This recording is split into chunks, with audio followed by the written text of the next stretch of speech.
So one of the things we've been looking at is about Taylor Swift and her whole kind of like absence from Spotify, and how she's refusing to put any of her music online because she's kind of worried that people are going to steal it and not pay for it.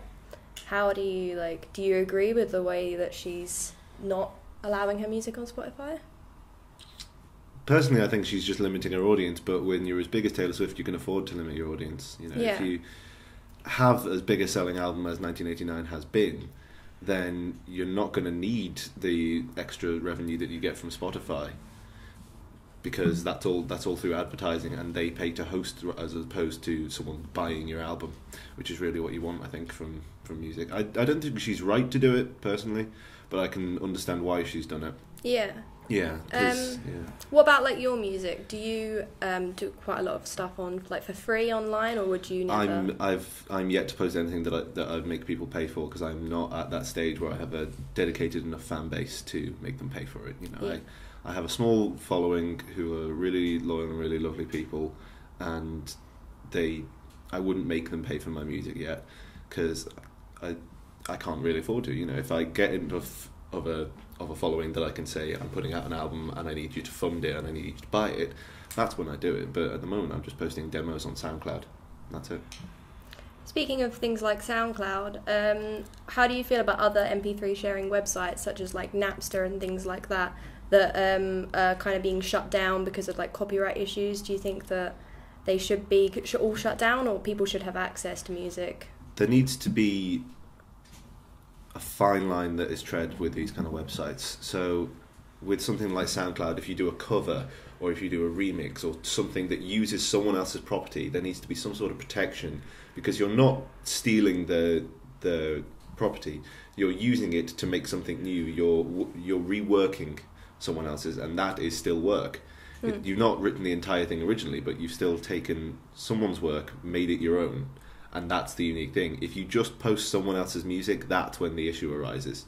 So when it comes to files like Napster and anywhere you can torrent things, I would say you need to limit it to people's original work. If you allow people to use someone else's property, then that's where the problems arise.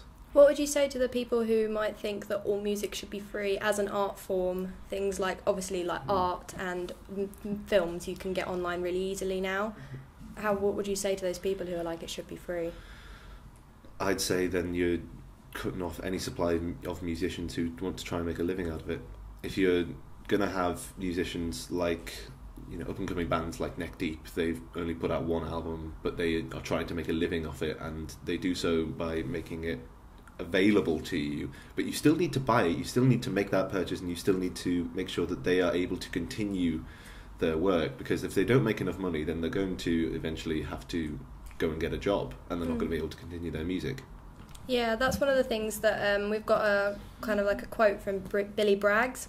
He said he recently recorded new songs and gave them away on his website, but he's got 6 different types of t-shirt that he now sells for £20 at a time. So basically his like revenue is merchandise.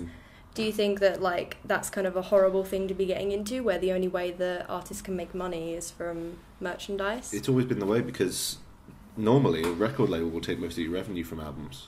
Normally if you release something with a label, they will say most of this belongs to us, but you get a cut because you made it. But because they've published it, they've paid to manufacture all the copies of it, they've paid to put it out, they've paid to advertise it. They consider themselves the owner of that piece, but because you made it, they have to pay you your portion. Yeah. So the only way an artist really does make money is off merchandise nowadays, and that's a really sad state of affairs. But I think Billy Bragg's independent at the moment, so he could definitely be making some money off his music.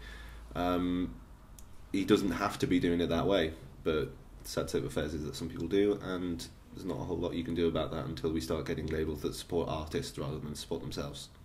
So as far as like your experiences with have you had any experiences with labels where they've tried to like... I've courted a few labels before, but they've always been more interested in my image of what I can be musically rather than actually being about music. And it's always been, low flying labels that no one's heard of, and it's kind of like, yes, but you can be our big revenue push, and it's kind of like, Yeah. I don't want to be that. I just want to make my music and get paid to do it.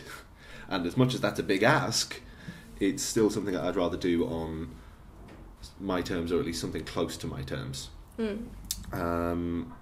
I've got a meeting with RCA Records in April, which I'm really looking forward to. They're coming to a gig of mine that I'm playing in Liverpool, and I really like what they do with their artists. You know, they've got a long-standing history of great things, and they are someone I'm going to be interested to talk to, because I like what they do. And when you look at I think that you need to be looking at the whole range of labels. You know, you need to look at the people who have signed Rihanna and Kanye West, and you know, people from the R&B spectrum. But then at the same time, the people who are signing small rock acts like Hopeless Records, they have a fantastic roster full of great new bands that are just starting, and they make interesting music as well as the other spectrum. So yeah.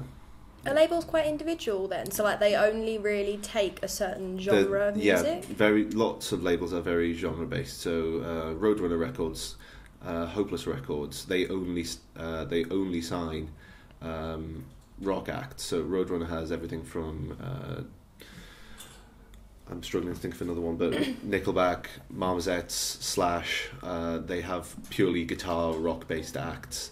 And Hopeless Records do the same. They've got Rome, As It Is, they've got they had We Are the In Crowd, and they've had all sorts going through there.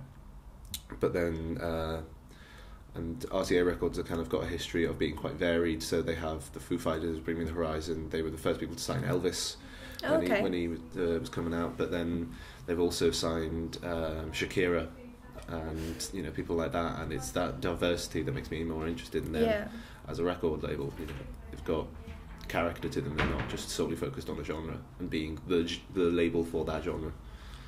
With your own music, obviously you've said that you've released most of your stuff online, but if you came out with a CD and things like that, how would you feel about people not buying the CD but only listening to it online? Would you quite like the idea that someone owns like a physical copy? I would love that. I would the idea that someone listened to my music and enjoyed it and it meant something to them would mean more to me than if they paid money for it. Yeah. But that's a personal view, and it's all to do with, you know, the personal view of the artist, really. You know, if they want to share them, you know, Taylor Swift doesn't want to share her music, that's fine, but the guys in Rome, they streamed their latest EP online for free. The guys in the Blackout, they're quitting, but they've just crowdfunded their latest EP, and also crowdfunded a documentary DVD release that's going to come out after their last gig. And that's the thing. They've asked their audience, basically, and it's really, you need to focus on what your audience wants. And you know, whereas I think Taylor Swift is commercial enough to say, you know, my fans are dedicated, they'll buy the album, and I don't want to put it on Spotify, that's fine. But then, she's kind of cutting off all those people. Yeah, it's like a two-way street. It's cutting off your nose to spite your face. Yeah. Thank you very much.